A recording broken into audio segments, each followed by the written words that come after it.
یادی روزگار شیرین، یادی لحظه های دیرین، یادی شامی دل ستانی، خوش به حالت ای جوانی. یادی روزگار شیرین، یادی لحظه های شیرین، یادی شامی دل ستانی، خوش به حالت ای جوانی. سلام عزیزان، این لحظه با آهنگ و نوا به قلب‌های شما ناخون میزنیم و با نوازش‌های دلانگیز و صدای دلنشین مهمان قلب‌های پر از حساس شما میگردیم. امروز مهمان سفره تلویزیون سفینه علل خصوص برنامه یاد روزگار شیرین هستند. یک هنرمند بسیار موفق، بانوی هنر تهمینه رمضان و همصحبت ما امروز در برنامه حضور دارند شوکت خلیلزاده، استاد بواسطه تهمینه رمضان. خوش آمدید. سلامت باشید. سلامت باشید. آغاز شناسایی شما با بانو تهمینه رمضان و از کدام سال شروع شده است؟ سالهای 96 97 همین وقتا بود که از سمرقند هنگامی که من برگشتم با تشبوس خواهر من دلبر خلیلова یک جمعیت فداکار تشکیل کرده بودند و در داخل این فداکار استودیوی بچگانه و من استودیوی به نام فیروز که اساسش آنه که برای کمک کردن و آنها درس دادن برای کودکان یک فستیوال های و یک درس های استتیکی و روشن نمایی درس دادن و در همین استودیو من با تخمینه واخوردم. اگر خطا نکنم آن وقتا تخمینه جان کورس دوم کالجی یعنی که موزیکالنی училище میگه، یعنی که کالج صنعتی به نام احمد باباقلوف در امون صنفی در بخش فورتپیانو میخوندم و گویم که در همین استودیو الکی گویم که همه جوانهای بنیاد بالای و قدمند این جسور خلیلوف، جعفر خلیلوف، امید خلیلوف، تیمور نورلابکوف من با شکوی جمع شدن که همیشه بله و بعدا این گروهی عوض شد و این بسیار خاطرمان بود هنگامی که با اینها من واخوردم و در اونجا یک ضمیر خوشبخت بود همراه بودن آنها سلیستا یعنی که حافظای یک خان و بیشتر آن وقت آنها همین غرب و شرق یعنی که بیشتر تکیه میکردن من همون موسیقی غرب که خودشون سرود مینویستن، خودشون سخن مینویستن. چیزی که شما میدونید هر یک زمان هر یک وقت تقاضای خودش دارد، نظم خودش دارد و هر یک گویم که جوانهای فرض کردیم که سالهای 80 یا 90 یا 60 90 میگیریم مگر بسیار فرقش طلبات و ذوق استتیکیش دیگر و اینش دیگر این بود و هنگامی که ما واخوردیم و سرودهای آنها را من گوش کردم من همچون به حیث مشاور بودم به آنها و در همین فداکار یک برنامه بسیار عجایب بود. ما طالب صلح در آن در نظر داشت قسمت فرهنگی فستیوال ها گذراندن من همین آزمون ها یعنی که معین کردن استعداد ها من همینجا با تهمینه واخوردیم و هم به کمک میکرد هم با خودش هم شامل بود در همین کار شامل بود. اولین سرود تهمینه در صحنه کدام سرود بود؟ اولین سرود تهمینه اوسته شدیم و اگر گویم که با پورگی همچون گروه و همچون گویم که کنسرت اولین این سال 97 بود. اولین کنسرتی که پروفسیونالی زیرا که در اینجا همه این پروفسیونالا بودن رامشگران و علل تهمینه همچون یک آواز بسیار نجیب، بسیار خوشرو.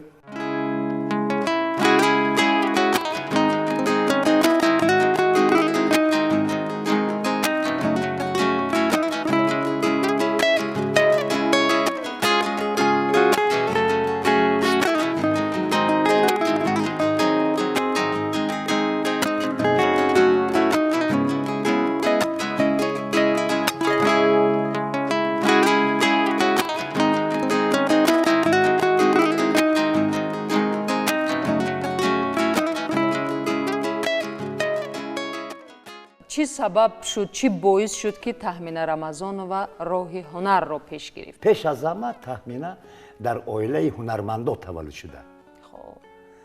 یعنی که بهترین رامشگر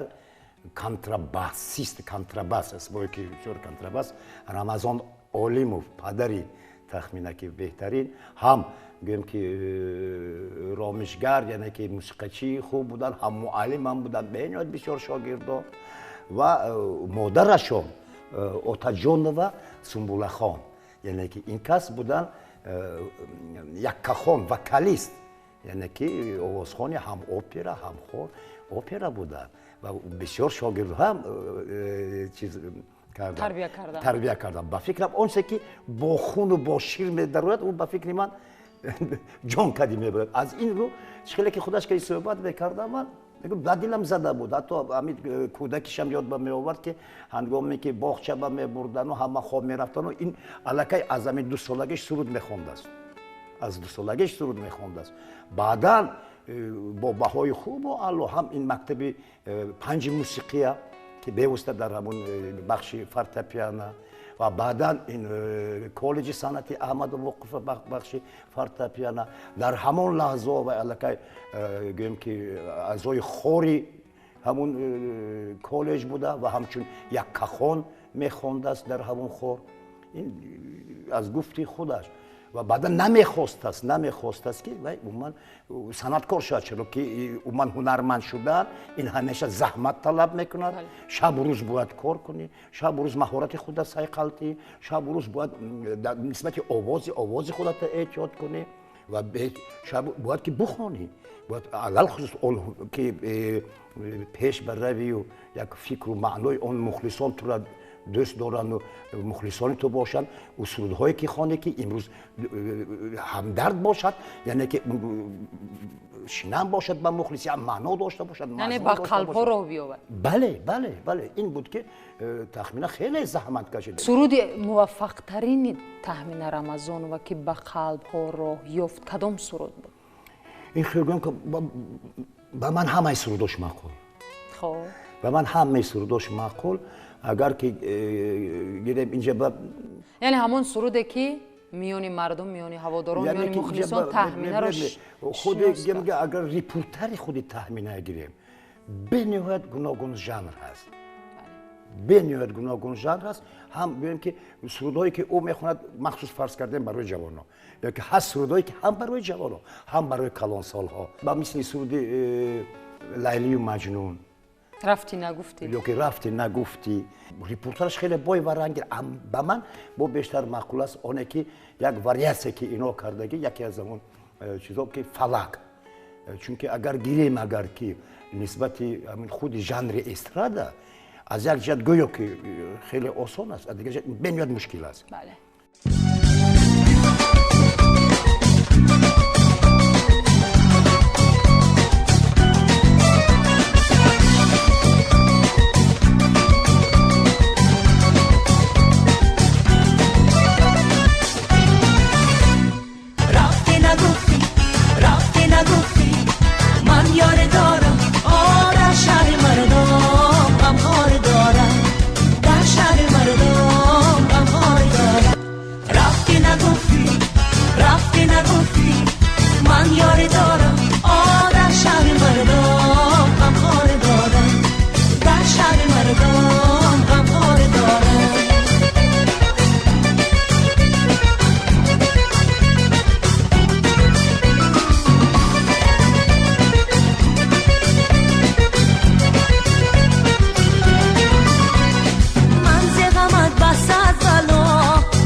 من آرمان زغمت بسد بلا شدم اسیر و مبتلا دور شدی زی من چرا چیست بگو گناه من چیست بگو گناه من رفتی نگفتی من یاره دارم در شهر مردم غمخواره دارم در شهر مردم غمخواره دارم سرودهایی که تحمین رمضان و با اهل گروه اوستا اجرا میکنن آهنگ های سرودهای تحمین از کدام آهنگ سازان باشه؟ اکثریت سرودها این گویم که با هم در یک جایگی در یک جایگی به هم بسته شده. لیکن من خیرگیرم میگم که رهبر موسیقی گویم که همون کامیرتون این گروه این جسور خلیلوف یکی از کامپوزیتورهای شناخته نه اینکه که در جوانان باشد در مقیاس جمهوری ما که بیرون از مقیاس او هست همچون رهبر موسیقی و دیگری که همه اینها در هر یک اسباب نواخته میتوانند و هنگامی که یک موضوع که میره یک دیگر را پورا میکنن و به طور بداعتن باز میکنن که ایمپرویزاسیون میکنن و در آخر بعد یک چیز پیدا میشود یک چیز خوب یک چیز خوب البته اول بعضا مثل که موسیقی پیدا میشه بعد مرا دعوت میکنه که سخن یابیم اول موسیقی را گوش کنیم که چی گپ کدام موسیقی چی معنا دارد چی مضمون دارد بعضا هست که موسیقی باید گپ بزنه خیلی موسیقی نه بعضی یک فکر و اندیشه بسیار وای میبرد برای که مجبور که بعد سخن یابید یا اینکه خودی تحمینا یکون غزل بیاد میگم که چیکار کنیم وقتی که همون تحلیل میکنیم یک جایی تحلیل میکنیم انا بعد از خودی و یک موسیقی پیدا بشه برای همین این هر دو پیوست هستند و اکثریت کار با اینجا گویم که گروه با هم و گویم که کامیرتون اساسی این جسور خلیلوف است موسیقی و خودی تحمینا موسیقی ایجاد میکند خودشم اگر که یکمین کاری که ایجاد کرده است او گویم که همچون گفتم که فورتپیانو در فورتپیانو مشق میکرد یک ایتیود نوشته بود به نام زمستان گفتم برای چی زمستان گفت درونی من به زمستان گفتم تابستان بود درونی من به زمستان بود نامش زمستان ماندن یک موسیقی ایجاد کرد برای همون همه این گروه به واسطه گویم که ایجادکار هستند با هم میپیوندند و دیگری که نسبت یک خودی تخمین من گویم اگر که این همین گویم که موتور دل اساسی همین گروه این تخمین است زیرا که اینقدر یک مهربان اینقدر یک مشفق اینقدر یک مسئولیت سخت حس میکند و برای هر یکی این آسان نیست 20 چند سال 22 سال در بین 6 مرد کار کردن با هم تو دست بگرفتن این جاش بیاد همچون خواهر جاش بیاد همچون مادر همچون غمخوار و گویم که همون نزبی دیلی همین اوستا که یک گرمی و یک مهربانی و یک حلیمی که میبخشد این تخمین است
شب ندیدم تو را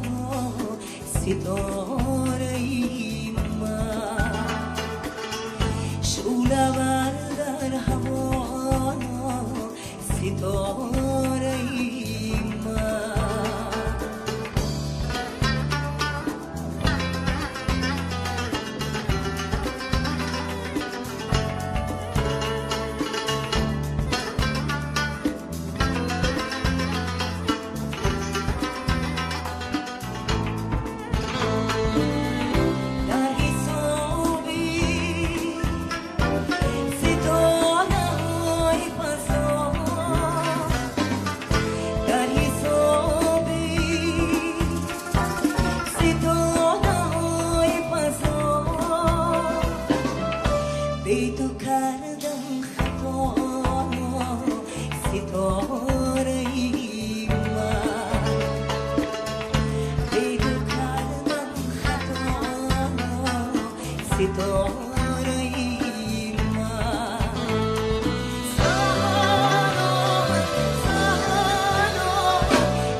از اسباب‌های موسیقی تامین رمضان و کدام اسباب رو بسیار خوب می‌نوازند؟ هر یک تی اینا قریب که یک 5-6 تا اسباب بازی میکنن. تخمینا اساسا این فورتپیانو یعنی که کلاویش ما میگیم اون چیزایی که هست که با فورتپیانو وابستگی دارد و بنیاد عجایب این همین بزمی که در یک کنسرت دف همون دف دایره بزمی که یک فکر و اندیشه بود بازی میکرد بسیار عالی جناب بود و من در بسیار اسبابا و من در گیتارم در چیزام بازی میکرد که اساسا این در همون فورتپیانو بسیار ماهر است بلد است بازی میکرد و بسیار بعضی بسیار سرودهای خودش میگویم که موسیقی پیدا میکند یک زمزمه میکند بعد گروه یک جویه و یک پراتر میکنن در بالای آن کار میکنن و تکمیل میدین و بعد پیش شنونده میبرن چیز است به من معقول که تخمینه انمون آنه که اراده قبول کرده میتواند قریب 50 سال من کار میکنم با بوسته هنرمندان بعضی با معقول بعضی میگه خفه میشن زیق میشن لیکن تخمینه قبول میکنند اراده وقتی که من اینجا تلفظ نادرست شد یا اینکه من اینجا کشیش نادرست ساخته کردتون زیر متن تدی همون موسیقی با نادرست ماندتون یا اینکه همین زده منطقی نادرست گفتی در اینجا باز از نو ثبت کرده باز از نو خوانده مشق کرده ایرادهای خوب قبول میکند من خیلی حرمتش میکنم همیشه جوینده است همیشه جوینده است جستجو میکند میکوبد اگر یک چیزی که نفهمد 10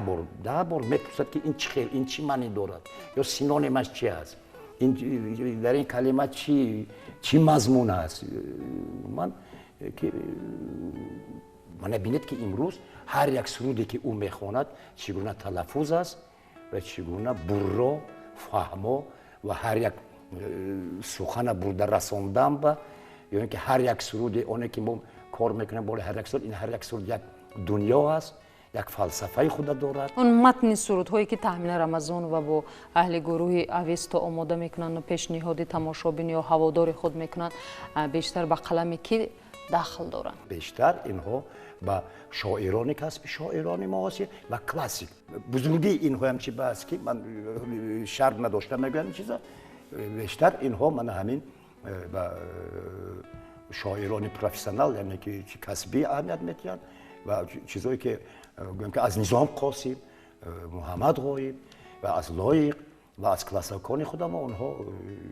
فقط چیزی که اصیل به اهمیت میدن. برای همین هم اینو فرقیت میکنه از دیگر گروه ها.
سلامت باشید.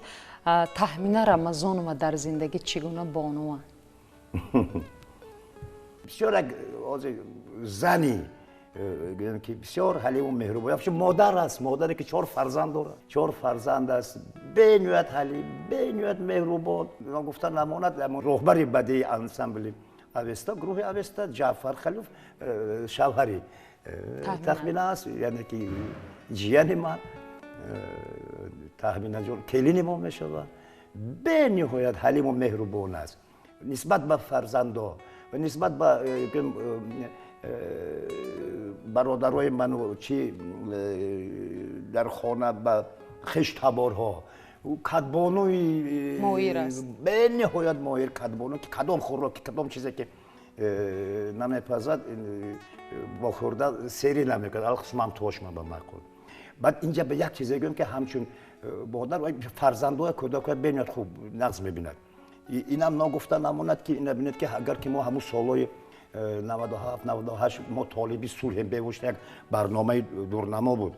با دلبر خلیل و اساسگذار همون جمعیت فداکار که در خود ختلان تمام ختلان گشتیم ما. این فستیوال ها این طرف از حصار سر کرده شهر نو و جنبستی کرده در کنکورس ها تیار میکردیم در چوجای زرینا. امروز اینا ببینید که قریب زیاده از 40 نفر باز کودکان در گرد اطراف جمع کرده استودیوی کودکانه 7 رنگ تشکیل کرده است که حتی من رفتم ببینم حولی که خودش دارد جمع کرده آنها رو یک چایشون میتید خوراکشون میتید با آنها کار میکند. برای همین با وقت یافته با شب روز با من همین فکر ایجادیات است، فکر کار است، در جستجو هست، در تکاپو هست.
иштироки ӯ дар озмунҳои байналмилалӣ ва озмуни ҷумҳуравӣ дар тоҷикистон буд. Ин гӯем ки телекомпания мир гӯем ки соне буд, як чанд бор муваффақ буданд ва 2004 ва 2005 дар суруди сол, яъне ки суруде ки рафтӣ нагуфтӣ ва лайлию маҷнун ки сазовори ҷоиза гашт ва дипломат шуд дар инҳо. Ногуфта намонад ки бори аввал гӯем ки дар тарихи умуман эстрадаи тоҷикем 2011 дар Германия инҳо албоми навашона кардан ки вай ба мисли албоми тиллои ҷаҳонда машҳур шуд. Ин то Италию, Белгию, Франсию ин як сафари ҳунарӣ ва консерти калон ва муаррифии ҳамон албом буд ва иштироки инҳо дар фестивалҳои байналмилалӣ дар овози Осиё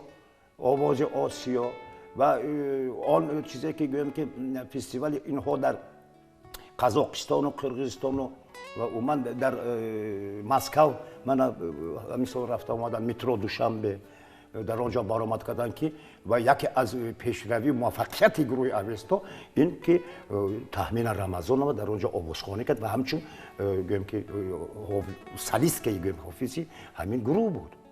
ки имрӯз тавонистанд имрӯз гӯем ки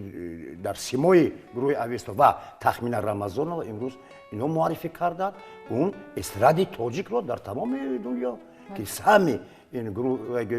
ҳам гурӯҳ ҳам Таҳмина Рамазонова хеле бисёр аст. аз ин минбар чӣ таманно доред ба Таҳмина Рамазонова? ба Таҳмина ман чӣ мегӯям ки бештар бозам ҳоло ҳам нисбати эҷодиёташ ҳозир як фасле вай расидааст ки аллакай бояд ки албомҳою яъне ки аллакай осрудҳое ки хонданаш дар кор ки ногуфта намояд вақташ ба ин бояд ки дар опера мехонд. лекин ки афсӯс ки бо Авасто ҳам коре карду эстрада пеша гирифт ва ба монанди гӯем ки маламин мо ҳозир жанри рок этнорок мегӯем да, яъне ки роке ки дар асоси гӯем ки мусиқои анъанавии худ ҷаз, блюз ва имрӯз омода ҳаст як чизҳои мустаҳками бақуввате карданаш дар кор ки на ин ки як суруди ҳами хеле балки ин як консертҳое ки рок операҳои баланди замонавӣ ки ба талаботи имрӯза ҷавоб медиҳад, ин чиз бояд бошад ва дигаре ки хушбахтӣ, саломатӣ фарзандакош калон шавад, ина таманно дорам ва пеш аз ҳама саломатӣ. саломат бошед. бинандагони арҷманд, ин буд барномаи ёди рӯзгори ширин атрофи чеҳраи имрӯзаи барнома бонуи ҳунар, ҳунарманди дӯстдоштаи мову шумо Таҳмина Рамазонова ва ҳамсуҳбати мо буданд сари суфраи барномаи ёди рӯзгори ширин Шавқат Халилзода, устоди бевоситаи Таҳмина Рамазонова. барои суҳбат ба шумо изҳори ташаккур мекунам. ба Таҳмина Рамазонова аз ин минбар пеш аз ҳама тандурустӣ, хушбахтӣ ва муваффақиятҳои назаррасро таманно дорам. то барномаҳои минбаъда дар иртифои саодат бимонед.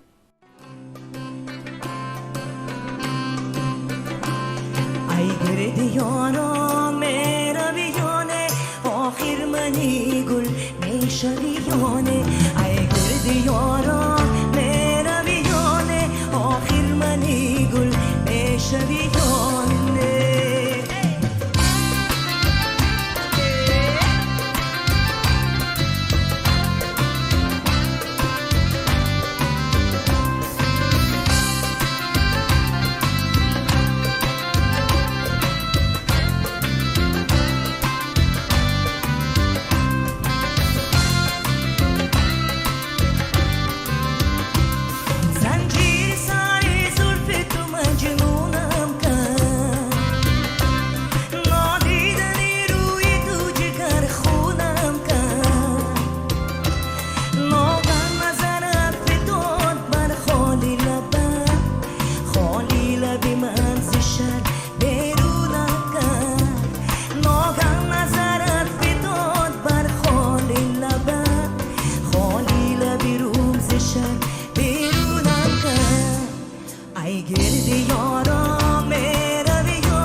چشم بدت من بودم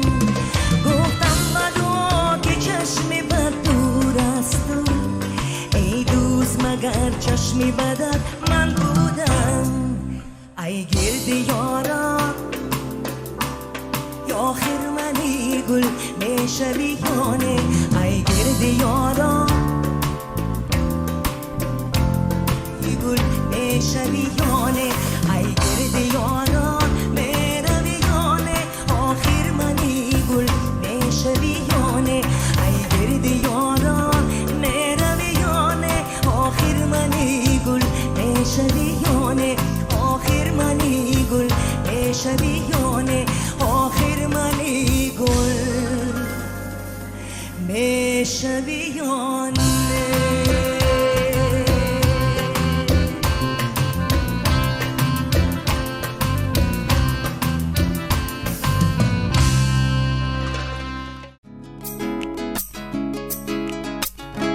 یادی روزگار شیرین یادی لحظه های برین یادی شامی دل ستانی خوش به حالت ای جوانی یادی روزگار شیرین یادی لحظه های شیرین یادی شامی دل ستانی خوش به حالت ای جوان